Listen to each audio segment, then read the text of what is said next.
महाराष्ट्र विधान परिषद स्थानिक स्वराज्य संस्थेची द्विवार्षिक निवडणूक 2026 रायगड, रत्नागिरी तथा सिंधुदुर्ग स्थानिक प्राधिकारी मतदारसंघासाठी एकूण दाखल 6 उमेदवारांची 12 नामनिर्देशन पत्र आज झालेल्या छाननीत वैध ठरल्याची माहिती निवडणूक निर्णय अधिकारी मनोज जिंदाल यांनी दिली। नामनिर्देशन पत्र मागे घेण्याचा अंतिम दिनांक गुरुवार 4 जून हा आहे। जुईली महेंद्र दळवी अपक्ष यांनी 30 मे रोजी एक नामनिर्देशन पत्र दाखल केलं।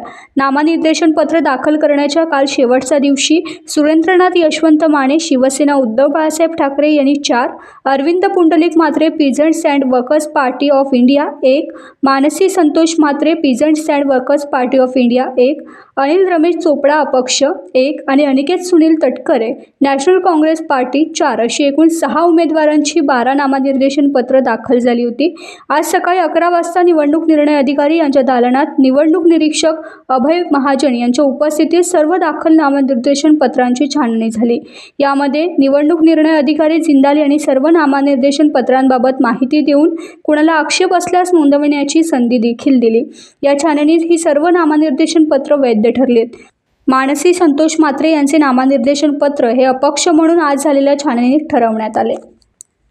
टाइम्स डिजिटलला लाईक करा, शेअर करा, सबस्क्राइब करा आणि बेल आयकॉन दाबायला विसरू नका।